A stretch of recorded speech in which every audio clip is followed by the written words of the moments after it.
Hello, guys. I am Shane Davis, 20-year comic book veteran. I'm here with Yanzi Lin, and we are talking about not comics today. We're talking about Donald Trump and Twitter. Elon Musk setting the world on fire, doing something historical in a way. And I first want to point out that a lot of people are probably going to take the speech with Elon Musk and Donald Trump, or interview, whatever you want to call it, and people are going to say, oh, is this a L? Is this a W? And we're going to, for days, probably pull this thing apart. But I do want to point out, I'm going to consider it a great big old W, because Twitter was a place that Trump, as a president, was kicked off of. Think about that. And today, it was that same platform was used, bought by a millionaire, Elon Musk, a billionaire, and used to platform the person that was kicked off unjustly. A lot of people are kind of reeing in the streets. Let's go. Let's start with Hollywood trying to leverage their big, powerful, their big, we tell people what to think attitude against Trump-loving techies. I love this subtitle over here where they say people are putting up a lot of dough just to teach these dudes they can't buy an election. You see the contradiction there? We're going to spend money to teach you can't buy an election with money.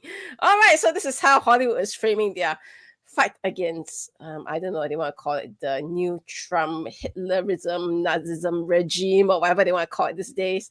Right. So the big issue here is Elon Musk is probably the richest man in the entire history of mankind, a net worth of $250 billion.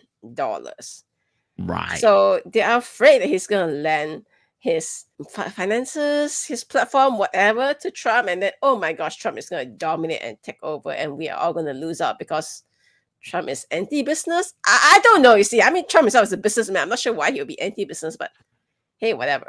Well, we all know the woke agenda has been a thing in Hollywood. And unfortunately, this is a lot of what's coming down. Woke, we have Kamala Harris, who is saying, like, everybody needs to be more woke. So this is kind of what's happening in the election coming up. So Hollywood is obviously against that. And look, Hollywood for years has been a place to influence people, especially about politics or propaganda in film. So the power dynamic today, let's take Trump out of it, it's a little bit different, because as we've seen with streaming and companies like Amazon tossing $5 million to Mr. Beast, social media is a little bit more powerful than Hollywood. And that is a problem, especially if Hollywood is trying to tell people who to vote for, which they historically do. See, I'm thinking about the whole thing, about how crazy Hollywood went after Trump became president from 2016 onwards to 2020.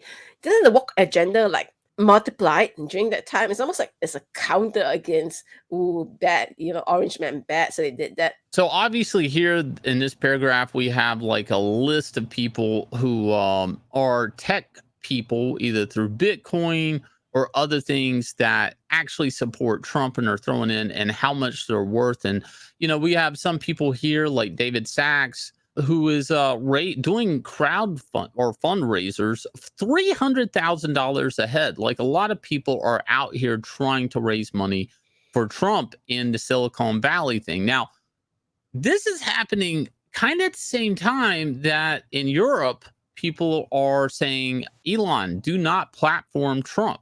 This is another country weighing in to Elon Musk, saying that, hey, remember, this guy can incite violence, going back to obviously the accusations of January 6th. So, whoa. Correction. It's not even a whole other country. It's a whole other continent with an ocean in between. Like, what does the politics in North America, USA, have to do with Europe at all? There you guys go. What does it have to do? Why go out here and tell Elon Musk? Now, they obviously wrote a letter that went to Twitter, or X, if you want to call it X. A lot of people still call it Twitter, though. And Elon's response is hilarious, because he actually posts a meme of Tom Cruise saying, go F yourself. Go F your face. In Europe, the laws of social media are quite different from the States. For example, they can demand and say, okay, well, we don't like this content here. You are legally obligated to remove it. That's why sometimes you can see that there's a lot of hate speech reports from Germany, of all countries. And they say, you've been reported by a user in Germany for hateful content, blah, blah, blah, all these kind of things. Now, so they want to say, hey, if there's any negative effect of illegal content, which I'm not sure how you get illegal content from platforming Trump. Maybe when he says, I want people to come into the country legally instead of just coming over through the border, that's considered negative effect. Yeah, to protect EU citizens from harm. All right, you want to protect EU citizens from harm? Maybe kind of look in your own backyard for a change, because we know that there's some pretty crazy things happening there that you probably should protect your own citizens from first before worrying about another entire country's elections. So this was the meme that Shane was referring to. This is the letter from the digital commissioner, whatever guy from the EU. Of course, a nice long letter saying, basically, don't platform Trump. And Elon Musk's response is, well, you guys can read it yourself. I'm not reading Yeah. it. Now, obviously, Tropic Thunder is a American classic. Maybe the Europeans won't understand that. Just a few years ago, we were able to have a bit of a joke, freedom of speech, all of that. But the ball's on Elon Musk just to come off and meme at Hickory's request. I don't know. Now, as far as the interview went with Trump, I guess evidently Kamala Harris had the same invite, if you will, and she had a response of simply no. When everybody's saying, don't do this, don't put Trump on Twitter, don't platform him, any of this, Kamala Harris had the same olive branch, I guess you would call it, the same invite to partake on a similar interview with Elon Musk on the same platform. Here we go. So a letter was sent out to Democrat supporters, I guess, from the Harris and Waltz campaign, spreading some interesting lies, like saying it's not enough that Musk has pledged to donate millions of dollars to help re-elect Trump. That's been debunked. Okay, so guys, remember, you cannot take everything you read as truth. He used his purchased platform, one of the largest social media sites in the world, to spread Trump's unhinged and hateful agenda to millions of users. Now, okay, guys, this might sound very old school, but roll back just 10 years ago. 10 years ago, do you know what the platforms used to promote politicians and their agendas? It's this thing called a newspaper. They were controlled by literal millionaires and billionaires. And I don't hear anyone complain about how much control those platforms had over who is heard and who isn't heard. And suddenly, because Elon Musk owns a social media platform that has the same reach as a newspaper 10 years ago, it's an issue now?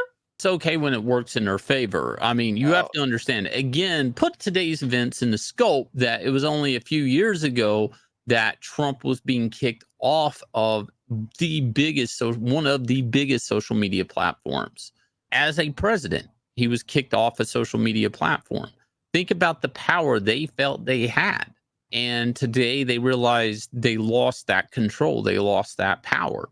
And obviously, a lot of people are sharpening their knives. A lot of people are getting angry at Elon Musk, and they're trying to leverage their weight and power. And you're talking about Elon Musk, who basically told Bob Iger to go F himself before. Whoa, I think this is the issue here. See, imagine if Elon was a big old Democrat supporter. Right. Then what? Do you think you will see even anything we just pulled up No. today? You think they'll be complaining and saying, oh my gosh, look at this person. How dare they support the Democratic candidate? Now, we at our channel, we believe in freedom of speech. Right now, I guess YouTube still believes in freedom of speech to some degree. I think things are going to get interesting coming up to the election. Every day I'm liking Elon Musk a little more. I don't know what to say. I see things like today, and despite how anybody says it went, somebody actually gave Donald Trump the ability to speak. Questions about how it felt during, him being shot at, all of this stuff. A very human interview. And whether you like it or hate it, there wasn't a time limit. The person interviewing him wasn't out to get him.